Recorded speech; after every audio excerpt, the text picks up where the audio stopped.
Hey, it's Monster Island Babble, and before we dive into the topic, I just want to do two very fast announcements. Saturday, July 10th, if you're not doing anything, there's going to be an Ultraman Day Ultrathon over on Tokushoutsu. And it's all going to lead up to the US streaming premiere of Ultraman Zero, The Revenge of Belial. And there's going to be all sorts of new content during this marathon, too, and I contributed some of that content. I collaborated with Mock Dent to make these little skits called Spark Dolls Theater USA. And if you like the original Monster Island Buddies, like I'm talking season 1, this feels like that. It definitely felt like that when I was making this. If you catch Spark Dolls USA, please let me know. And if you like Spark Dolls USA, please let Shout Factory know, because I would love to make more one day. So anyway, Ultraman Day, Ultrathon, Tokushoutsu, Saturday, July 10th.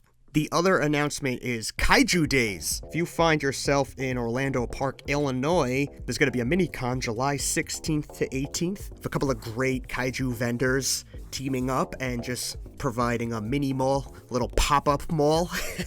I've bought from a couple of these guys before, the good vendors, fair prices, and you can get more information at kaijudays.com. Today's topic. I've said this many, many times, and I'm just going to keep beating this dead horse.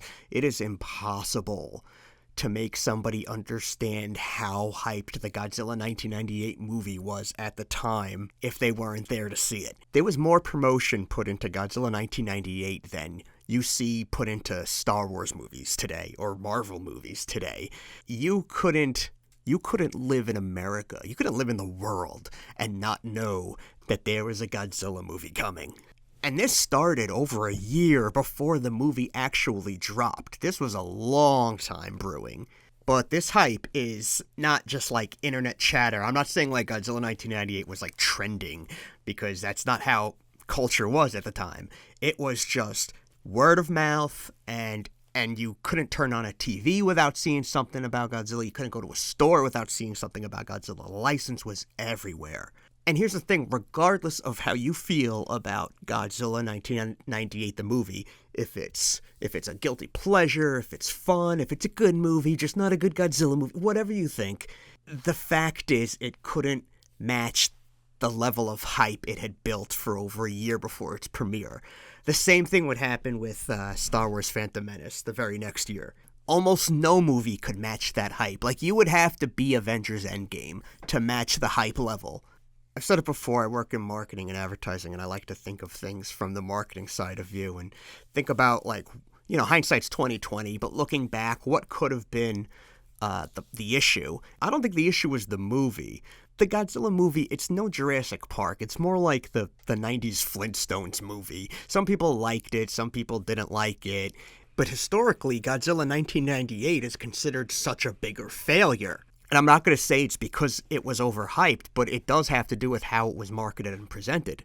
Now, I said they started marketing it over a year before its release, but for much of that time, they were not allowing the public to know what Godzilla looked like. That was part of the campaign. You got a foot here, you got a hand here, but we wouldn't know what Godzilla looked like until very close to the movie's debut. And yeah, that got the movie a lot of attention and buzz, but in hindsight, I'm not sure if that was the best way to do this. Godzilla in the 1990s in American culture, unless you were a G-fan, unless you had a subscription to G-fan, or you were going to those first G-fests or whatever, unless you were that deep in, and it wasn't as big a fan base back then, obviously, your perception of Godzilla was the Showa Godzilla. More often than anything else. A more goofy Godzilla, a guy in a suit just walking around, and he looks like some version of this. I think the jump from this to this at the time was just absolute shell shock. Because the new design is entirely CGI. And this was still new at the time. I mean, Toy Story came out, I think, in 1995. So people, I think, were ready for the idea of an all CGI Godzilla. I don't think the problem was that it was all CGI. I just think that was contributing to the shell shock of how far apart these two Godzillas are. Obviously, the real thing is the design.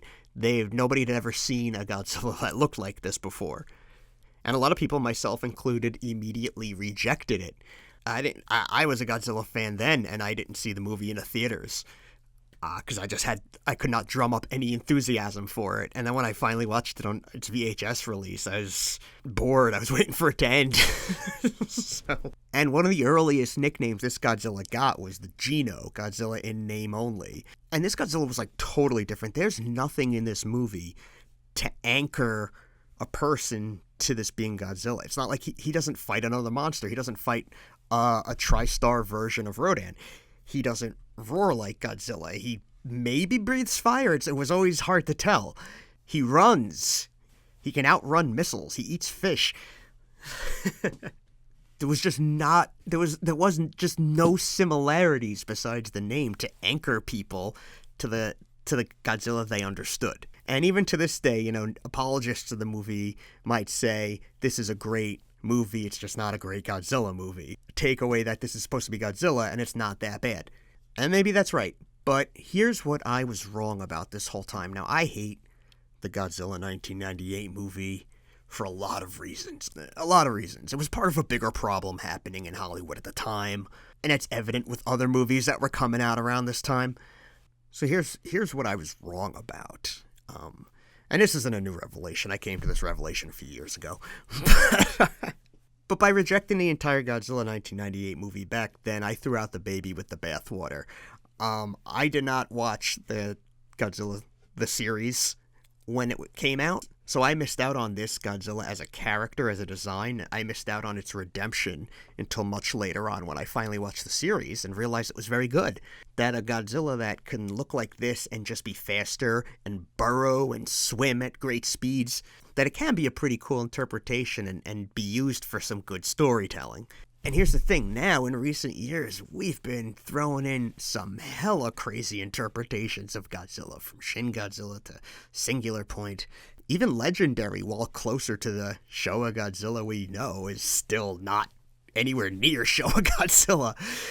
But I think for the most part, people are now becoming more open-minded to what Godzilla could be. Like, if you take Godzilla 1998 out of history and then you make this movie come out next year, compared to the other versions we've had, people might think this version is closer to the real Godzilla. And look, all the new designs are a tough pill to swallow still at first. Shin Godzilla weirded me out at first. But there's room in my heart for all of them, and they're all in their own universes doing their own thing. And even if you hated them all, Godzilla's one of those franchises where if you just don't like an interpretation, wait 5 minutes because the next one's coming somewhere, in a comic book, in a ride. This is a good time to be a Godzilla fan because there's just so many different interpretations at once now. We go highbrow, we go boom boom smash. There's literally something for everybody for the first time ever. And in retrospect, maybe 98 was a little ahead of its time in its willingness to reinterpret Godzilla. Now, I'm not giving Roland Emmerich a pass here, but this Godzilla has been used by better artists, and writers since, and shown that he's a really cool interpretation.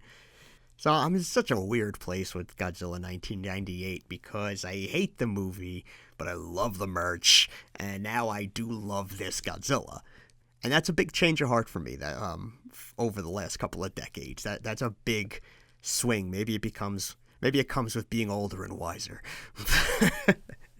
But that is one thing I'm willing to concede that I was always wrong about with Godzilla 1998.